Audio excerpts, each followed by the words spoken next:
Tuan-tuan sekalian, dalam i'tikaf ni ada beberapa perkara yang perlu kita ambil perhatian, ambil peringatan. Yang pertama ialah pembaharuan niat i'tikaf. Semua keuzuran yang telah disebut sebelum ni, apabila telah tak ada uzur tadi atau selesai, maka hendaklah kelik semula tempat i'tikaf. Kalau kita kata kita qada hajat, kita qada hajat, lepas qada hajat tu balik semula. Apabila kita balik semula, sebenarnya tidak perlu niat baru. Niat tadi tak putus. Dengan tidak payah baru niatnya. Kalau sekiranya kita sudah qada hajat, gialah ke lain pula, hak tidak berkaitan, maka apabila balik kena baru niat. Itu mudah je lah. Ni panduan. Mana tahu takut kita ada nak pergi keluar situ, kita tubik situ, lepas qada hajat, kita lah kena pula. Tu tak ada kaitan dah, tak lah kena pula. Mari kena sambung niat pula. Yang kedua, keluar acak kali. Acak kali pergi ke bilik air, dia sedap perut. Tak apa. Kalau kita keluar acak kali pergi bilik air, daripada tempat i'tikaf, berlaku korek, mungkin mulah perut dan sebagainya, tidak menjadi satu kena niat baru. Seterusnya, tubik dengan lupa. Ada juga kita terlupa i'tikaf. Tidak dianggap batal i'tikaf seorang keluar dari masjid tempat i'tikafnya dengan sebab lupa atau sengaja atau tidak sengaja. Dia lara. Ada juga ke orang lupa? Memang ada. Tidak mesti segera-gera. Apabila seorang yang i'tikaf itu keluar dari masjid kerana apa-apa sebab dan hajat yang diharuskan, maka tidak disyaratkan ia bersegera balik. Cukuplah kadar biasa yang menjalankan hajat atau kerja hingga dapat menyelesaikan, tapi tidak terlalu lewat. Tidak perlu gopoh-gapoh. Seterusnya, hukum sewaktu di luar masjid. Ulama tidak bersependapat mengenai seorang yang beriktikaf sewaktu ia berada di masjid kerana sebab-sebab yang diharuskan itu. Kemudian, apakah ia dikira sebagai orang beriktikaf atau tidak? Yang pertama, ziarah orang sakit dan menyaksi jenazah. Nak pergi sembahyang, pergi tengok jenazah. Dalam hubungan ini, harus bagi orang yang beriktikaf keluar untuk menziarahi orang sakit atau kebumikan mayat, sekiranya tak ada orang lain yang menguruskannya. Tetapi apabila ia masuk semula beriktikaf, lebih baik ia memperbaharui niatnya, kerana ada khilaf di kalangan ulama mengenai batal mualak iktikaf. Adapun ziarah orang sakit sambil melalui jalan kepada satu-satu hajat yang diharuskan tanpa berhenti, maka tidaklah membutuhkan mualak iktikafnya. Rasulullah SAW pernah lalu di tepi orang sakit, walhal dia sedang dalam i'tikaf, baginda hanya bertanya hal sambil berjalan tanpa berpaling dan berhenti. Ni tuan-tuan, orang i'tikaf tubik daripada masjid. Bila tubik daripada masjid, dia buat urusan dia. Lepas tu dia balik tu, jumpa orang, lalu ke rumah orang sakit. Rasulullah lah ni, dia kata, lagu mana segar, lagu mana sakit, sekadar tu tanya, dan dia klik mula. Dia tak singgah lah di rumah tu. Tu tidak perlu baru niat. Daripada riwayat daripada Ali radhiyallahu anhu berkata, orang yang beriktikaf boleh ziarah orang sakit, menyaksi atau pergi tengok jenazah, menghadiri Jumaat dan berjumpa dengan keluarganya, tetapi tidak duduk dengan mereka. Jumpa, tidak duduk, jumpa belah-belah diri, tidak duduk. Maknanya orang beriktikaf tu boleh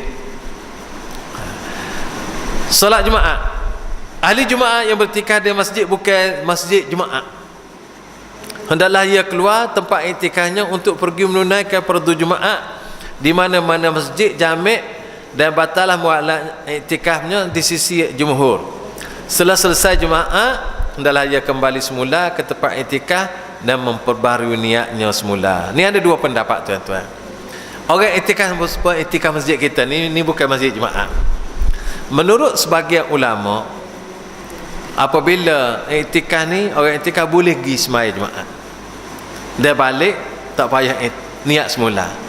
Sebahagian ulama menyebut balik kena niat semula. Tak apalah, maknanya orang iktikaf ni kena pergi Jumaat, jangan tak Jumaat. Kalau kita, kerana tu ada kelebihan iktikaf di masjid Jumaat, kerana kita tak perlu keluar. Kalau kita iktikaf di masjid tak buat Jumaat, kita perlu keluar. Kerana tu tak ada alasan orang bersuluk tak pergi Jumaat. Ada kita dengar kadang-kadang amo tak boleh bersuluk, tak boleh pergi Jumaat. Orang iktikaf kena pergi Jumaat. Bersuluk tu tidak lebih besar pada iktikaf. Iktikaf ni kena pergi Jumaat. Jadi perkara ni perlu kita lakukanlah.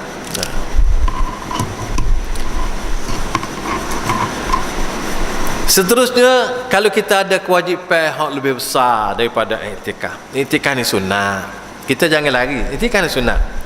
Segia bagi orang yang beriktikaf sunnah bahawa ia keluar dari masjid iktikafnya kerana menjalankan satu-satu kewajipan yang lebih tinggi derajatnya dari iktikaf di sisi syarak, walaupun perkara itu adalah membatalkan mualat iktikafnya.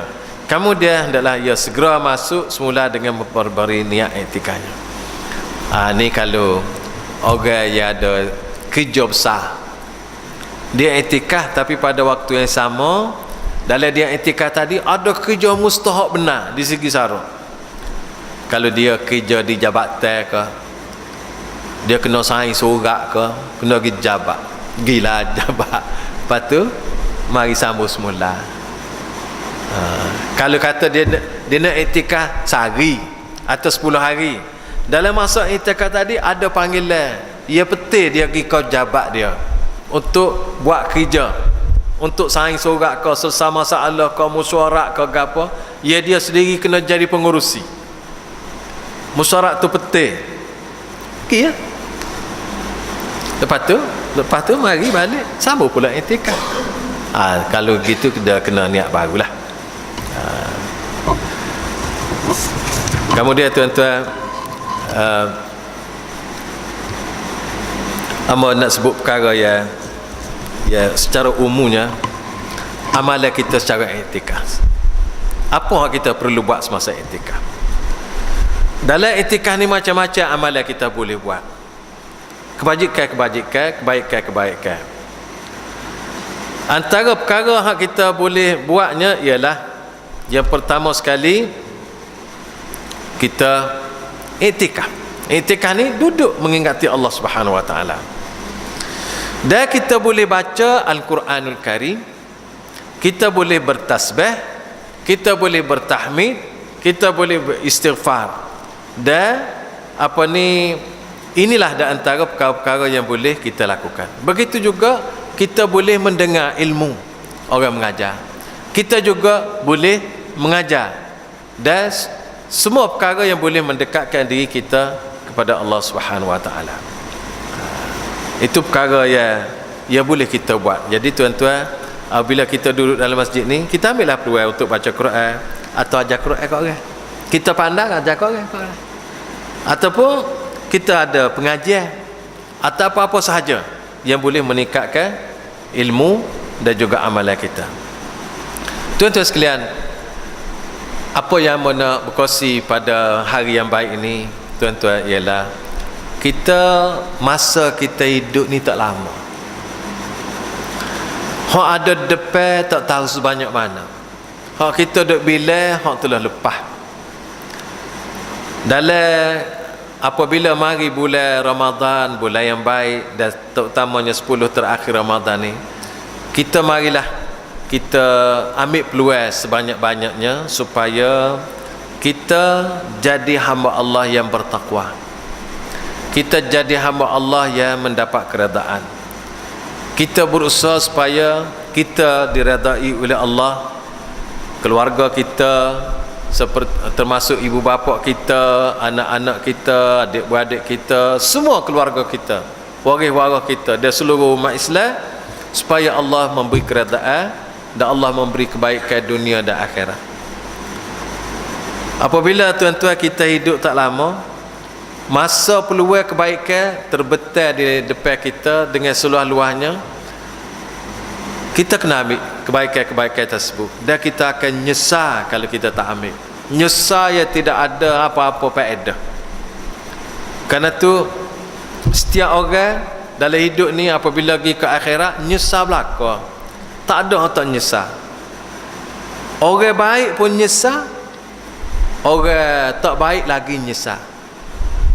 Orang tak baik dia nyesal lagu mana? Sebagaimana Allah Subhanahu Wa Taala sebut orang kafir. Orang kafir kata, ya laitani kuntu turaba. Alangkah baik kalau akunya dulu jadi tanah bukan jadi manusia. Tu nyesal. Baik. Hak tu orang nyesal, dia tidak buat kebaikan sikit abu, iaitu dia kufur dengan Allah Subhanahu Wa Taala. Yang keduanya, kalau kita orang Islam, kita juga nyesal. Nyesal lagu mana? Ada peluang baik depan kita, kita tak ambil peluang. Nyesal rasa. Ada orang ambil peluang buat kebaikan, seksa, apabila dia tengok nyesal, dia tak buat banyak. Nyesal juga. Dia tak ada orang tak nyesal. Cuma duduk atas dunia ni kita tak dapat penyesalan. Apabila pergi ke akhirat, peluang yang Allah beri kepada kita ni banyak, doa luah begitu, luas seluas-luasnya, kita tak ambil masa, maka dengan sendirinya kita akan menyesal. Kerana itulah Rasulullah SAW sebut, rebutlah 5 perkara sebelum hari 5 perkara. Irtanim khamsan qabla khamsin. Rebutlah 5 perkara sebelum hari 5. Yang pertama, hayataka qabla mautik. Waktu hidup sebelum mari mati. Dia mati tak boleh nak buat apa satu. Duk agak kat orang je nak suruh buat pahala kita. Gak orang nak buat sebanyak mana. Buat tu jadi kodok tak tahu. 2 perkara banyak tak kau lagi. Macam-macam Rasulullah kata, hidup sebelum mati, kaya sebelum sesak. Ketika kita ada sedikit sebanyak duit, harta, buat sebelum kita sesak. Baik. Ketika kita lapar sebelum sibuk. Ketika lega, masa ada. Dah sibuk, tak ada nak buat apa satu. Kita biasa tengok orang sibuk. Sibuk lagu mana? Sibuk misalnya orang nak naik kapal turbin. Orang nak naik kapal turbin ni, dia yang panggil demo dia nyogi hungar kita cara kewaris dah. Cuba perhati. Orang nak pergi Mekah, orang nak pergi Kuala Lumpur saja-saja, kita tak apa lagi. Orang nak pergi Mekah tak biasa naik kapal turbin ni, bunyi sebut nama dia tegak. Nyoh heret ngebik dengan kapal tu kurung-kurung lagi. Sibuk. Sibuk. Tak ada nak tegur orang sibuk. Hak mari ngata agama tak ada cara tak saleh-saleh dah. Lagi dah. Sibuk. Hayatak wa faraghaka qabla syughlik. Lepas tu waktu muda sebelum tua. Ni orang muda ni. Orang muda ni tak tahu dia hebat muda. Hak tahu orang muda ni hebatnya orang tua ya. Dia tua seperama ni, kita tahu lagu mana kelebihan orang muda, kebaikan orang muda. Ketika muda nak naiknya boleh. Dia tua hidup batal, tak boleh buat apa satu. Ketika muda makan sedap sama. Dia tua kan, tak sedap makan, tak sedap. Banyak. Begitu juga ketika muda amalan nak payah lama, duduk diri lama tak apa. Dia tua tak cekak, sakit pinggang, sakit lutut. Jadi ambil waktu muda untuk belajar. Dia tua kita belajar juga, tapi belajar waktu muda ni dia pikat. Belajar kita dia tua ni bukan tak pikat tapi kurang. Hak tu kaedah Allah buat gitu, nak kena terimalah hakikat. Jadi gapo-gapo ni ambil untuk nak pesan kat orang muda, ambil waktu muda. Belajar waktu muda. Ambil peluang waktu muda. Dan kita jadi orang tua, tak ada nak buat supaya orang muda. Orang muda nak ngapa 3 jam duduk cengok tak apa. Orang tua tak boleh nak duduk sejam. Ketika muda dulu, periksa kertas duduk sehari semalam atas meja gini tak apa. Nak korek kertas, tu tak apa. Sehari semalam. Lah ni tak seroyak sehari semalam. Duduk sementara berasa tak cekak. Nak royak fizikal kita, kalau dah kita umur usia lanjut, kita tidak kuat supaya orang muda. Allah dah tarik dah. Tu pun kena faham juga. Allah tarik umur macam-macam, tarik mata, tarik rambut. Tarik rambut ni bukan senyah, dia warna lain, warna putih selepas hitam. Tu tarik dia orang panggil tu. Tarik gigi adanya buah gigi, mata adanya subuh sepek. Ni je belaka ni. Kerana tu orang muda guna kesempatan muda yang Allah beri ni dengan sebaik-baik. Dan ketika kita lega, kita ada harta, jangan nanti sesak. Orang akan menyesal kalau dia sesak tak boleh nak buat ibadat dengan harta. Ketika kita ada sikit sebanyak, kita buat. Rasulullah sallallahu alaihi wasallam ada sabda dalam hadis, dia kata ada orang sedekah 1 dirham mengatasi orang sedekah 100,000 dirham. 1 dirham dia sedekah lebih hebat, lebih baik daripada orang sedekah 1000 dirham. Lagu mana? Orang ni dia ada 2 dirham je pitih dia. Dia sedekah 1 dirham dan dia makan untuk dia 1 dirham. Hak orang sedekah 1000 dirham tadi, 100,000 dirham tadi, dia ada juta-juta dirham. Ambil 100,000 dirham tak luar mana. Maka Rasulullah kata, hak orang sedekah 1 dirham tadi lebih baik, lebih besar pahalanya daripada orang sedekah 100,000 dirham. Allah tidak lihat kepada jumlah semata-mata, tetapi Allah Subhanahu wa taala memberi nilai kepada pengorbanan yang sangat tinggi. Kalau kita ada 2 riyal, kita wis riyal, mana separuh harta kita. Kalau kita ada 1 juta, kita wis 100, sikit nilai dia, nilai peratusan tu. Kerana itulah kita buatlah kebaikan ketika kita ada kemampuan, ada memiliki sesuatu.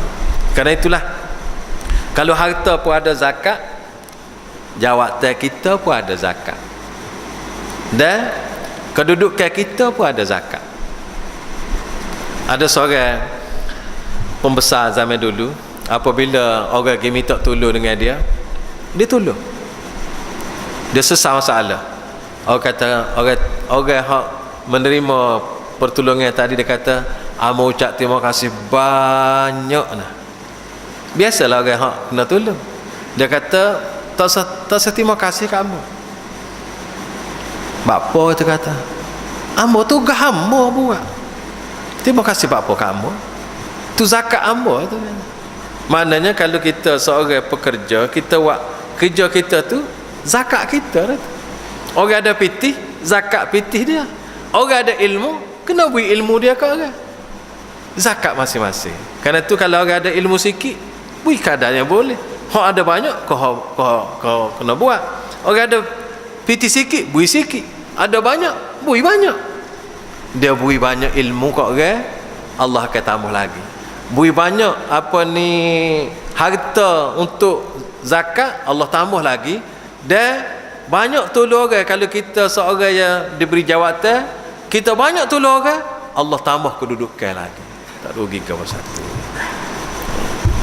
Tuan-tuan sekalian, marilah sama-sama kita mengambil kesempatan pada hari yang baik dan bulan yang mulia nanti. Apabila masuk Ramadan, maka kita tikad usaha dengan sungguh-sungguh untuk melakukan amal-amal saleh yang termampu oleh kita, dan kita minta Allah Subhanahu wa taala memberkati hidup kita, dan pada waktu yang sama kita minta ampun dengan Allah terhadap silap salah kita, kekurangan kita, kelemahan kita, dan kita jangan lupa minta ampun untuk kedua ibu bapa kita, untuk nenek kita, untuk anak-anak kita dan keluarga kita, sahabat-sahabat kita, guru-guru kita, orang buat baik kita, dan juga kita jangan lupa minta ampun dan maaf kepada Allah orang hak kita buat salah.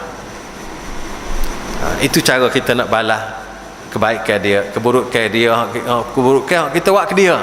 Kita nak minta maaf tak jumpa dah, kita minta Allah Subhanahu wa taala supaya Allah ampun dosa-dosa dia yang telah dia lakukan.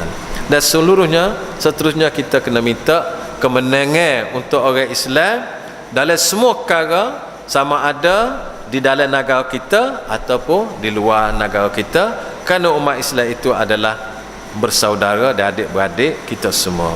Tuan-tuan sekalian, merasa itulah yang boleh kita kongsi dalam masa yang ada ini. Mudah-mudahan amalan kita akan lebih baik daripada masa ke semasa, dan kita mohon dengan Allah Subhanahu wa taala supaya dimasukkan kita dalam syurganya yang banyak rahmat dan banyak kasih sayangnya. Wallahu a'lam. Assalamualaikum warahmatullahi wabarakatuh.